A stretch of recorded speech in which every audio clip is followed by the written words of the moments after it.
Hey guys, Orange Samurai here. So today we're gonna be talking about OP14. OP14 just unveiled all of its 7 leader cards for this set. Yes, you heard right. We're getting 7 leaders in this set. But right now, as far as I'm concerned, I believe that is gonna be for the Japanese set, which releases January 16th. I'm not quite sure that's gonna be following the case for the English version because distributors do say 6, but it's not always entirely correct. Maybe something changes. Who knows? Because we do know that OP14 is sharing a bit of its content with EBO4. So we'll see how that ships up. But right now, we're in reveal season for OP14, so we're gonna talk about that. And as you all know, it's gonna be Seven Warlords themed. We knew this way back in April, and yeah, we definitely got 7 Warlords. Yeah, all 7 of them, right? So starting off with Boa Hancock, blue yellow leader, 4 life, 5,000 attack power, special attribute, Kuja Pirates and 7 Warlords. Opponent's turn, when your character is played, draw 1 card. Don X1 once per turn, when one of your characters with a type Amazon Lily or Kuja Pirates with an original power of 5,000 or greater is KO'd, your opponent adds one of the top cards of their life to their hand. So this one is going to be a bit of the blue and yellow identity because draw power is really prevalent in blue, and then burning life is pretty big on yellow. They always have something with removing, or adding a top of their life to their hand. So yeah, it's pretty common in yellow decks nowadays, or yellow cards. And we already have a lot of support for blue warlords thanks to Doflamingo, Crocodile, and whatnot, right? So it's curious to see what kind of support we're gonna see for Boa because we already have blue, so maybe they'll make more yellow instead, so that way they don't overpower Dofi or Croc. So we'll see. Then we have Dracul Mihawk. Finally, Mihawk gets his leader card. It did not get one in OP12, even though he was the master, the legacy of the master, right? Yeah, green leader, 5 life, 5,000 attack power / attribute. The 7 Warlords. If your opponent's leader has a type /, this leader has plus 1,000 power. So this is against itself, against Zoro, all the other slashers, right?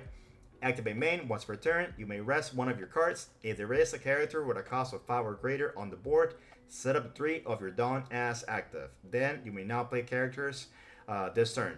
So this feels similar to like the Mihawk from OP12 in the same situation because of restanding, but again, this is going to be a little different because we already have generic green support. We have slash support, the Koshiro, the Kuina, Tashigi, all that stuff.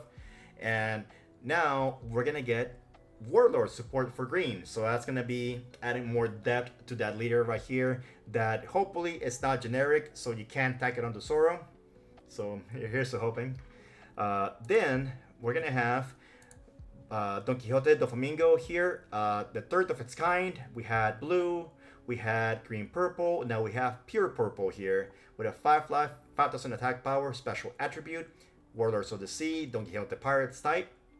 Effect says on opponent's attack, once per turn, Don -1, select your leader or one of your Don Quixote Pirates type characters, change the target of this attack to the selected character. So this one is going to be pretty decent defensively, I'd say, because you can shift an attack that goes to a key character in this in the board at a time into your leader. Maybe your leader is a little bigger than the one character, or maybe you have an event card that only saves the leader. You can also make it the other way around, where your blocker or character on board is actually going to be of a higher attack value, so you shift it to them and you can counter that easily, so that's really helpful. We already get Don Quixote family support from purple thanks to the early OP4 green purple Dofi as well as Sugar. And then yeah, we're gonna see some purple Warlords now, so we'll see how that one goes. I think spreading Warlords across all the colors is pretty cool because it gives more chances for more Warlord stuff later down the line in other decks. But yeah, this is like an homage to all the Warlords, all 7 of them, right? Then we're gonna have Jinbe. Martin Luther Jinbe over here is gonna be a 5 life, 5,000 attack power, Fishman, 7 Warlords, and some Pirates type. Activate main, you may trash 1 card from your hand, give up to 2 Rested Dawn cards to one of your Fishman or Merfolk type leader or character cards. So This one, I've been seeing some combos that you can play with an Arlong and all these things. On the surface, it feels very lackluster because that's all it does. And yeah, there is really amazing support for Warlords already. So we'll see what it do with the Merfolk and Fishman support as well.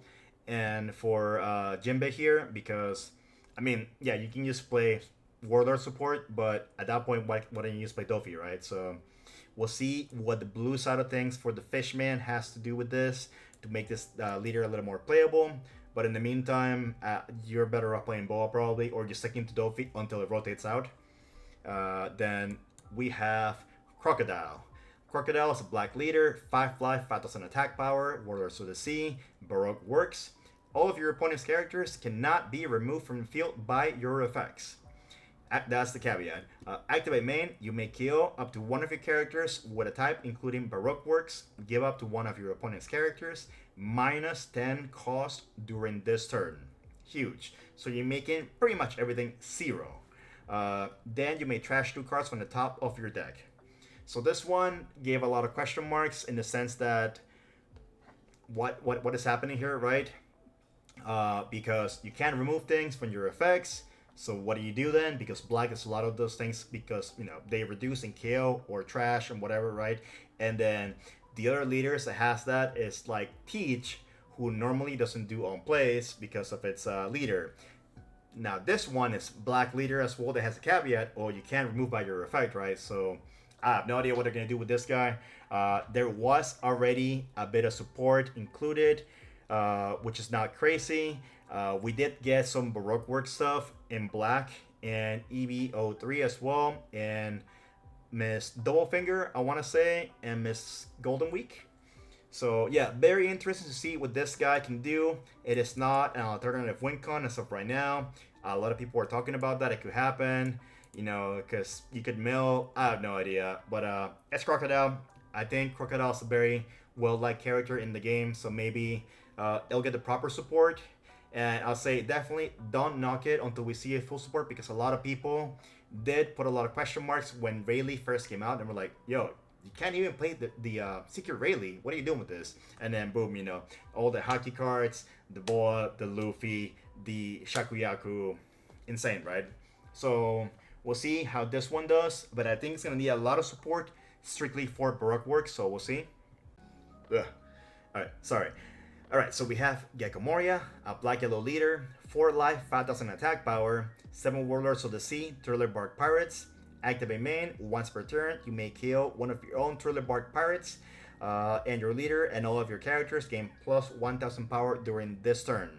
When attacking, you may trash 3 cards from your hand, add up to 1 card from the top of your deck to the top of your life. So, we already have black Thriller Bark Pirate support.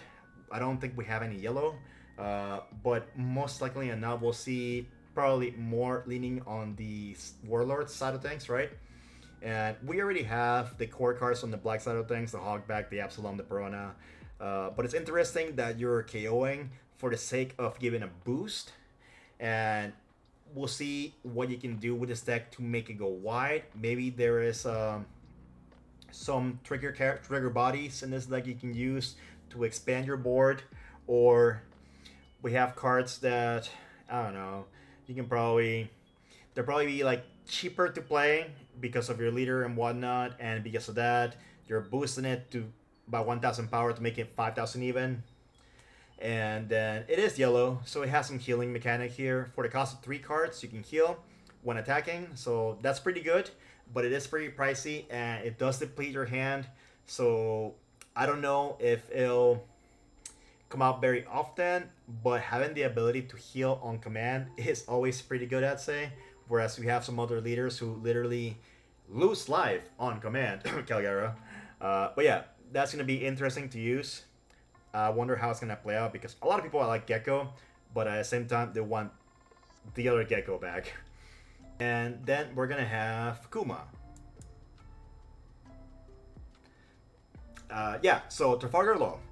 Red leader, 5 life, 5,000 attack power, 7 Warlords of the Sea, Supernova, and Heart Pirates type.